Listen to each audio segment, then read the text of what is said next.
So that's where we're at. We've got a lot of new programming coming up. Shooting stuff, a lot of meditation, sleep, binaural beat stuff that'll be out in the next few weeks. There's a few bigger projects. We can't go into all of them. Our big focus this year is it's heavily research backed. We've got a study on at the moment in partnership with Newcastle Uni for anyone who is. I know you've got an international audience at the moment. We're just recruiting Australian military veterans. If you've transitioned out any time from 1990, I think it is, onwards, swiss8.org/research. You can sign up for the trial. It's in its simplest form. It is using the app for 8 weeks and tracking your mood every day.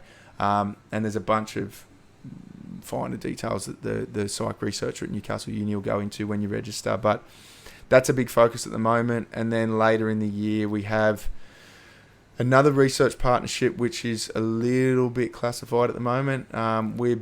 We're building a tech product that will change the face of mental health across the planet. It's using algorithms, machine learning, a bunch of data points that'll be funneling in through the app to. I don't know. Tell me, am I allowed to talk? Yeah, it's just going to be. It's going to be really good. Watch this space. Yeah. All right. Well yeah, said, good. Mate. Yeah, cool. So what's the vision for Swiss 8 over the next couple of years? Like, what's the direction you guys are moving in? I mean, our end state is to build tech products that allow people to live life without falling into fucking pits of depression and anxiety.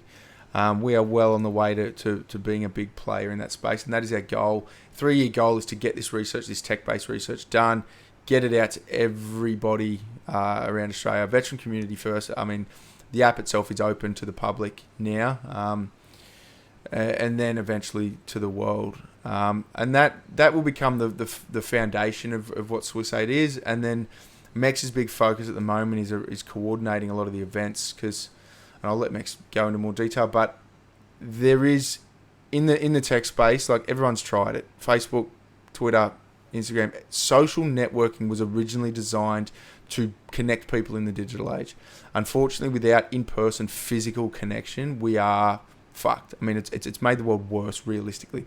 Connecting the world digitally has disconnected everyone physically. So we're acutely aware of that. Everything we're building in the tech space needs to be followed up with phase 2 of how do we get people connected physically, how do we get them outdoors, living life through these principles. Personal growth is a massive one, and that's what a lot of these events are going to be based around, is finding ways to get people together, doing shit that they've never done before, finding new hobbies, learning new skills. And the object is not to create another ESO for a activity.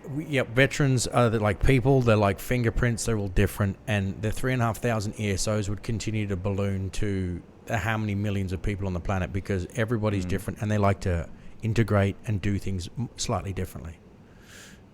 Using events where, instead of doing that, bringing people together digitally, bring them together in a construct where they can form new circles, learn new skills, and build a new tribe around something that they are interested in. So we got the Fink Desert Race, which is motocross, a big enduro race for 2 days. Getting veterans who are ex-vehicle mechanics to come and be the vehicle mechanics. Getting ex-cooks, like, get the army cooks in, like, come on mate, you're cooking dinner. Get the boys in. Anyone that's really focused on, they love motorbikes and stuff like that, bang, we're going to do an event for that. The next, like, we got a Sydney to Hobart.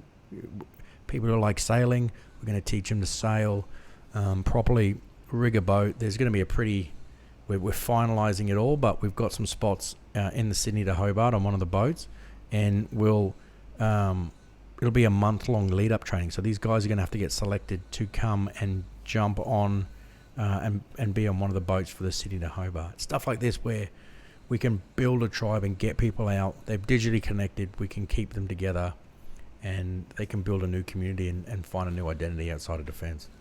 That's not weird. Not forced. It's not forced, and it's not these weird, like, hey, we're going to do... I don't want to... Like, fuck it. Like, it's not like painting for therapy or something. It's like where boys are like, I'm not going to fucking... Sure, there might be an option, but it's activities where people are like, hang on, that kind of looks like a bit of fun. Like, you're dead right, and that's what we're trying And to get challenging. boys. Yep. And Challenging as is the well, big one. man. It's got to be challenging. Yep. You've got to be able. I mean, the exciting part is that we're not doing all this in isolation either. Collaboration between other ex-service organisations and charities is high on our kind of radar. We don't.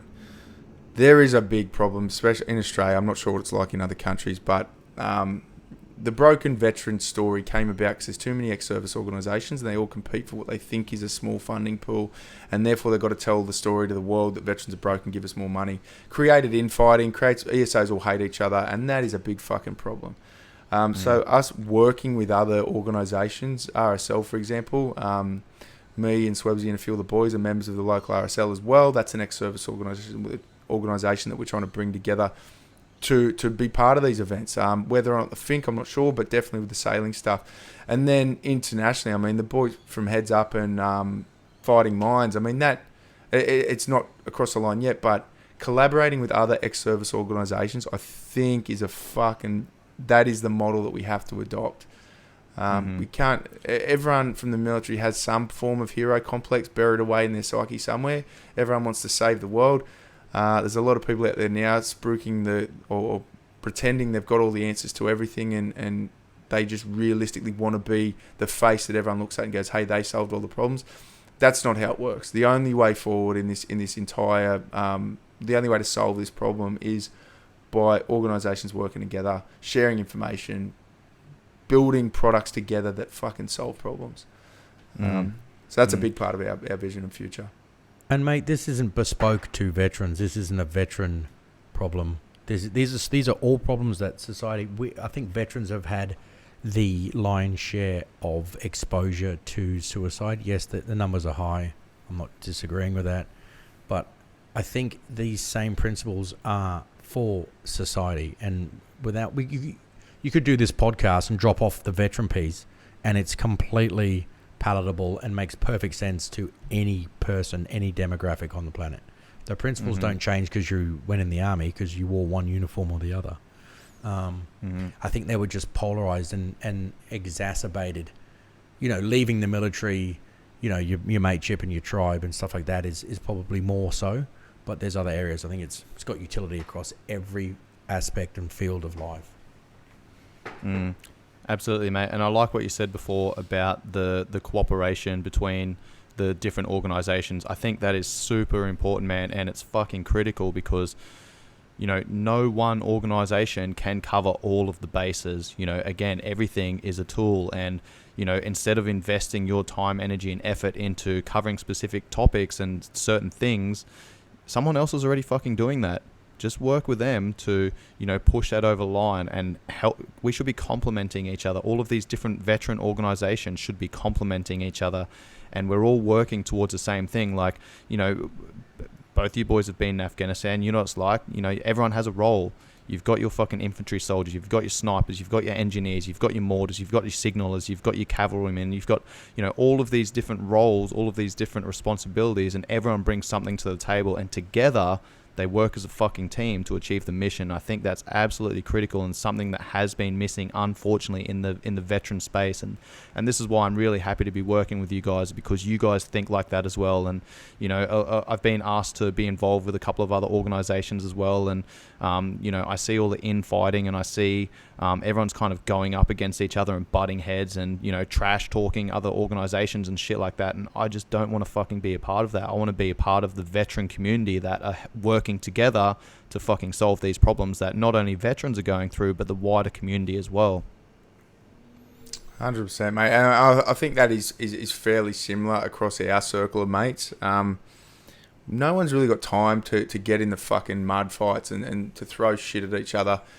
I mean, we've had there's certain politicians out there that don't really like our attitude towards life and things, and people. There is other organisations that throw mud, and I think, especially with social media these days, it's so easy to get caught in the, hey, I'm going to spend today responding to all this shit, or I could spend today focusing on the projects that I've been working on for the last fucking 5 years. And I think that's where we're going to stick to it. And that is the mentality of yourself, all of our mates. It's like, if we want to achieve big things, then we're going to cop some haters, but